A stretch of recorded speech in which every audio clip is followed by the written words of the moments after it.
Hello, everyone. I'm Dominic from Dfinity. Thank you. And I'm just going to give you a very quick overview of the Dfinity project, and then we're going to do Q&A with Ryan. And let's get started. So I'm President and Chief Scientist of the project. Firstly, what is Dfinity about? Well, we're creating something called the Internet Computer, which runs software. And developers who create software for the Internet Computer will gain kind of superpowers. So how does this fit into the crypto space that we're already familiar with? Well, we see the space broadly in three segments. The first segment is store of value cryptocurrencies, and it's currently led by Bitcoin. So Bitcoin's objective really is to produce a store of value, something akin to digital gold, and it leads the store of value space. The second space involves something called smart contracts. So smart contracts are a kind of cryptocurrency on steroids that are very programmable. So if you think about Bitcoin, there is some scripting. In fact, Bitcoin is really a three-column ledger. In the first column you have an address at which coins can reside. In the second column you have a balance of coins at that address. In the third column you have an access control script. And if you can unlock the access control script, you can move the Bitcoins from one address to a new address. So Ethereum kind of reversed the order between coins and script. So on Ethereum, the scripts have permanent locations. On Bitcoin, the scripts are attached to coins. And when you move the coins to a new address, the scripts disappear. So Ethereum turned around the relationship between coins and scripts. On Ethereum, the scripts are called smart contracts. And the coins are attached to these scripts. And these scripts are much more powerful than on Bitcoin. They're Turing complete, which means you can run loops and things like that. And so you can move entire fiduciary systems into cyberspace. And of course, Ethereum, first notable example is perhaps the DAO, which created a decentralized venture capital fund in cyberspace. And then, of course, Ethereum powered the whole ICO explosion that raised billions of dollars for startups around the world. So the first category is store of value. The second category is smart contracts. Dfinity is really in a new third sector, which can best be summarized as decentralized cloud. Okay? So we're focusing on running general purpose software systems and internet services. So one way you can think about the Internet Computer is that it's a new open protocol that extends the internet so the internet itself can host the world's next generation of software and internet services.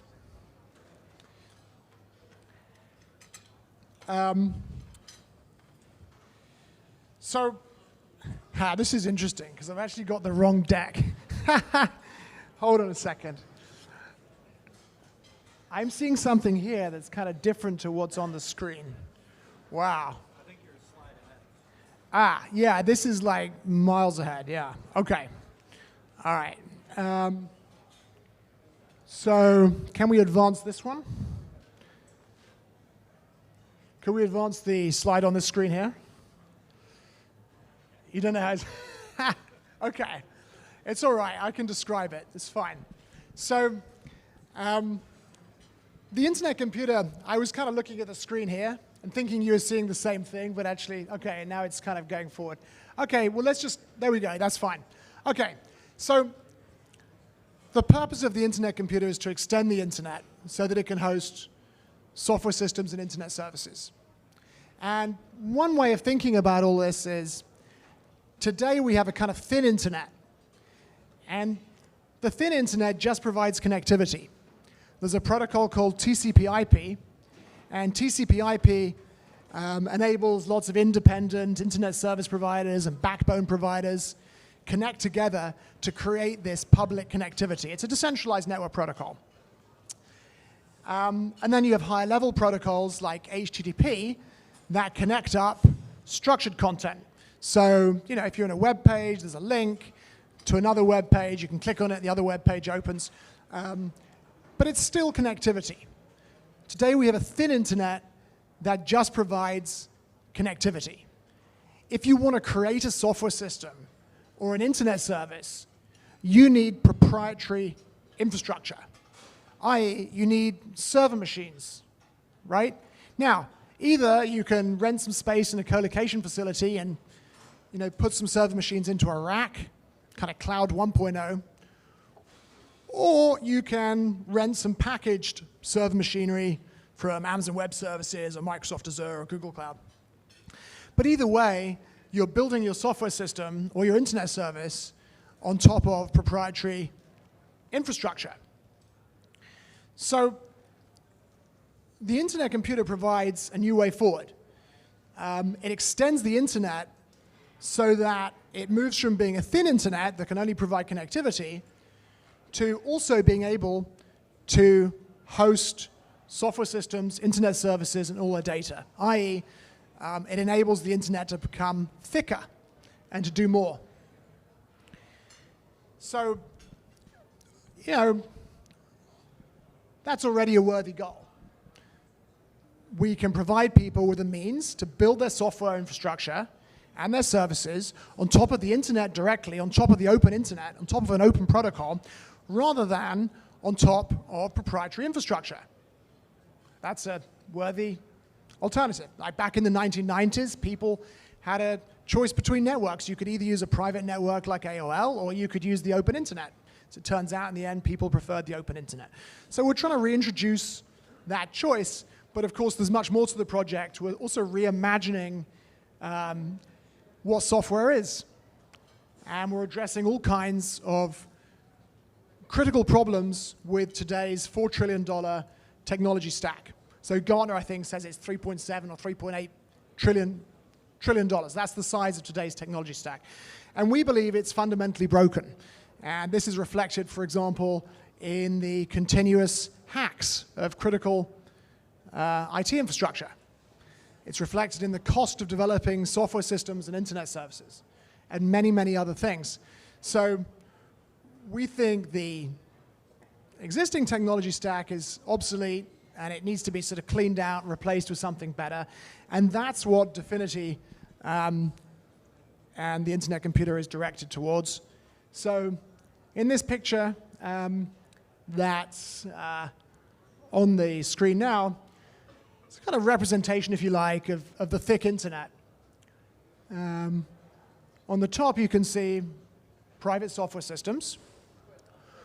What's particularly interesting, I think, is that inside, you see autonomous software systems. So the internet computer supports new kinds of software. It's not just another cloud. I mean, on the one hand, you can say it's a kind of serverless cloud, but there are all kinds of new properties that it brings to the table. One of them is the ability to run autonomous software. Autonomous software is a software system that isn't owned and controlled by a person or organization. Typically, it'll have a governance system, which is tokenized, that is used to evolve and update it, okay? And this can be used to create a new breed of open internet services. So, for example, we believe eventually there'll be a successful alternative to Salesforce, an open alternative, where approximately the open source software development model is applied to a running service by the governance system which applies the software updates and evolves it. And This open Salesforce will provide numerous advantages to the participants and provide an alternative to the closed proprietary Salesforce. What's really, really interesting with the way this changes the nature of the internet, of course, on the one hand, it makes it more open and it'll make it more accessible, hopefully more innovative and creative again, is that in a sense, because this software is autonomous, it's really part of the internet in the same way that the internet computer is. So we believe in the future that people will use the internet computer to incorporate many of the key internet services that today we accept are run by big tech and proprietary and closed. We think that the internet computer will enable people to incorporate open versions of these critical internet services into the internet itself. So something like Open Salesforce will be part of the internet. The internet will provide Salesforce functionality. The internet will host Salesforce software and all of the data associated with it. And that's a major change. And lastly, before I hand over to Ryan for questions, I'll talk about something called platform risk, which is one of the major problems today in Silicon Valley. So, one of the reasons the internet itself was so successful is that it was a decentralized network and it was open. And that meant that anybody could build on top of the internet without risk that somebody could revoke their access, for example. It was a level playing field. In addition to that, of course, it could scale out very quickly because anybody could be an ISP and extend the underlying network just by connecting via TCP/IP. So, the internet provided this kind of fertile ground for creativity, entrepreneurialism, investment, and so on. But, in the last 10 years, really, it's become increasingly monopolistic. And user data, for example, is increasingly concentrated in a small number of,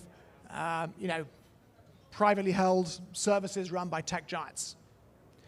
And this is really impacting entrepreneurialism because of something called platform risk. And the first most visible example of platform risk was the games company Zynga. So if you remember, Zynga had this thing called Farmville, this game called Farmville. It had 200 million users at its peak. Zynga was very successful. They IPO'd. I think they were worth like $15 billion at the peak. And then something unexpected happened. 80% of Zynga's revenues came from the Facebook platform. Its games were running on a closed proprietary platform. 80% of Zynga's revenues came from games running on Facebook. All fine, right? It's IPO'd, it's worth 15 billion, whatever it was. Okay, one morning, Zuckerberg wakes up, he thinks he's going to change the rules. Like a short time later, Zynga was worth $1 billion. That's platform risk. They didn't really own what they were doing because they were vulnerable to the proprietary platform that they were building on top of, suddenly deciding that they want a bigger slice of your revenues. Now, is this an isolated problem? I can tell you it's not. It's not an isolated problem at all. Like VCs in Silicon Valley today find it hard to invest in many new propositions because of platform risk. People bring them proposals that involve producing interesting services or products, but they're vulnerable to the platforms that they're building on top of. Another example would be LinkedIn. There's a reason that LinkedIn is in this picture. LinkedIn, started off and it's like, look, we've got the programmable web. We're going to be a network for business profiles. You put your business profile into LinkedIn. And guess what? It's okay. Anybody else can use your business profile because there are APIs, okay, that make it accessible. It's called the programmable web. It was a big thing. 2014, 2015, there are hundreds, indirectly tens of thousands of companies depending upon profiles that are inside LinkedIn. They're accessing them via the API. What happens? LinkedIn starts revoking API access, and it restricts the API to other technology giants like Microsoft and Salesforce. I knew a company in Palo Alto that was doing very well, enormous valuation, but it relied upon the business profiles it was pulling from LinkedIn. And then all of a sudden, LinkedIn said, sorry guys, we've changed our mind about the programmable web. Only our business partners are going to have access to these business profiles, i.e. Microsoft, Salesforce, it's like WeChat, possibly, other technology giants, because the internet's becoming a cartel. And this company ended up selling itself. They did an exit. They sold themselves to Salesforce because Salesforce maintained API access. That's platform risk.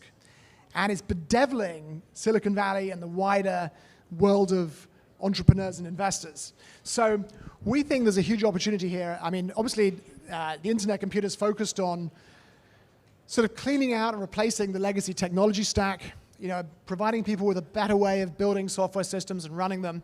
But the internet services opportunity is very, very interesting because it provides a way to rejuvenate the internet and bring back the creativity and openness and innovation that existed and is part of the very core of the internet vision that brought so many people like me into technology in the first place. So anyway, that's the internet computer. There's going to be, I'm talking at 2:45 and there'll be more information. There's also a demo. It's the first major demo of internet computer technology in a while, tonight at 7 p.m. at a Dfinity event. But for now, I'll pass over to Ryan. My mic on?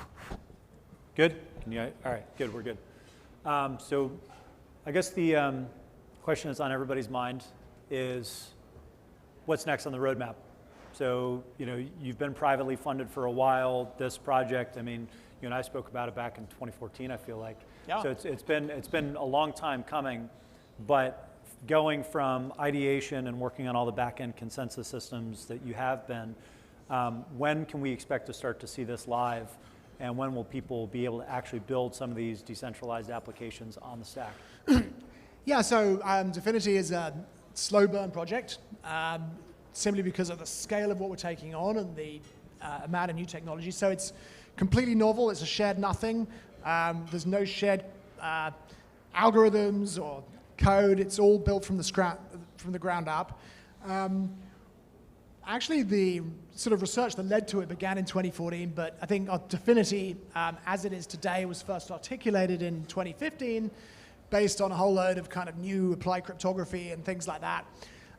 But in those early days, people were very skeptical. No one's laughing now when they look at how it works, but back in those early days, people were very skeptical, and there wasn't really much appetite to fund ideas like Dfinity. So it wasn't really till the end of 2016, in the beginning of 2017, that it got significant funding that enabled the effort that's now underway. So Dfinity actually ran probably what was the first ICO, 24th of February 2017. It was kind of like naive days, actually. We configured the system to switch off once it had raised $1 million, because it was the seed round, right? And we came from more conventional, in some respects, entrepreneurial backgrounds. And so, okay, we want $1 million. We only want $1 million now. But already you could see the 2017 thing was building, because once the system started switching off, it managed to raise 3.9 million Swiss francs, which is like same in dollars, before it shut down. And had we left it open for a week or something, we'd have raised millions. So one of the questions is, why didn't we just keep on running ICOs? And the answer is, there were a lot of kind of like dubious ICOs in 2017, and it just meant that the regulatory risk was too much for us to take on. So we then ran subsequent rounds, which were with accredited investors and so on. But anyway, we've been scaling out, so we've now got research centers in Palo Alto, Zurich, and new ones just opening in San Francisco. We've got an enormous team, and I invite you to go to the Dfinity website. It's not entirely up to date, but have a look at our team page. And I think it's fair to say that the engineering and research team is kind of unlike anything that's been seen in this industry to date. We're progressing well. We're still scaling the organization. We eventually think we'll be in the hundreds of people. We haven't made a demonstration for a while. I think about it, maybe a year or less than a year, I'm not sure. But there's a big new demonstration tonight where we're going to show two things. One is something that a lot of people won't be interested in, but it's actually major progress. It's the network initializing itself by running something called a distributed key generation, which creates the cryptographic data on the nodes necessary to run the threshold relay protocol. So most people won't be interested, but nonetheless, it's major progress. And the other piece is we'll be demonstrating an application called the Produce Exchange running on Dfinity, but it's written in a new language. So the Internet Computer will run software written in any language, but we also have an internal languages team. It's actually led by a guy called Andreas Rosberg, who was the language architect on V8, also the co-creator of WebAssembly, if you've heard of that. And he's a six-person team, been working now for, I guess, like a couple of years on this new language. And so this Produce Exchange demonstration is written in that language, although other languages will be supported. What's interesting is the sophistication of the application. And people will see something that's orders of magnitude more sophisticated than anything that's been run on this kind of decentralized blockchain computer platform before. And this reflects the fact that, we're competing with the legacy technology stack. We're trying to create a platform where people can, create code that runs on the internet itself, along with its data, but also a platform where people can write code, create systems that are hack-proof, that cost less to develop and maintain, and many other things. So, yeah. So is there a timeline? Yeah, sure. So tonight there'll be a demonstration, and this year we're going to continue with the sort of drip of releases. Things coming this year include fuller technical specifications, like there's some information out there about how threshold relay and PSC, the consensus stuff and network stuff works, but much more expansive technical documentation, which will probably run into hundreds of pages. There will be an SDK release. There will be a developer network, test network, whatever you want to call it, so people can start developing on an internet computer network, albeit it'll be running across some friendly data centers. It won't be the full internet computer network, which will be released once security audits and updates and bug fixes and so on have finished happening, because it'd be kind of bad if you were building your business system on the internet computer or your internet service on the internet computer and then there was a security flaw and it got hacked. It'd be kind of disastrous. So that'll happen when it's ready, but I'd anticipate early next year. But people will be able to start building on it this year. Maybe more important than when the mainnet goes live is who the initial user groups are going to be. What I think Ethereum has shown when it comes to distributed computing and smart contracts, high ticket, low throughput applications make sense on Ethereum if there's a need for a sensor resistant chain. So that's why you've seen ICOs, which is basically distributed investment banking, if you want to think about it like that. DeFi applications between what you've seen with Maker and some lending and margin applications that normally you'd have in a heavily regulated environment. Now developers are able to just push those into the wild and either domicile internationally if they want to build businesses around them, or just let them kind of run on autopilot. There's the practical component of whether the rails are healthy enough to support Web3 applications, or if it's top of mind enough in the public consciousness to even have much of a demand for that just yet. Is Web3 and the more traditional distributed applications that you guys are thinking will come into Dfinity, is that something that's more in like the 5 to 10 year range versus the financial applications of today, where most of the effort and focus has been?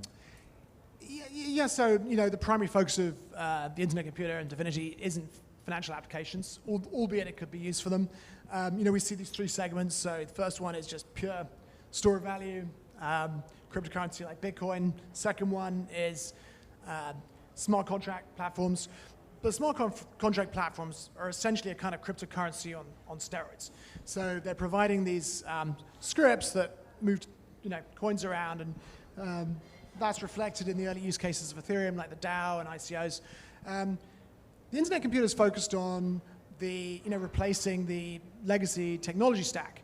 So well, let me rephrase. I think I'm agreeing with you, but my question is this still too early? At what point does this come into prominence where users would really value the Web3 stack and the ability to do this in a decentralized manner?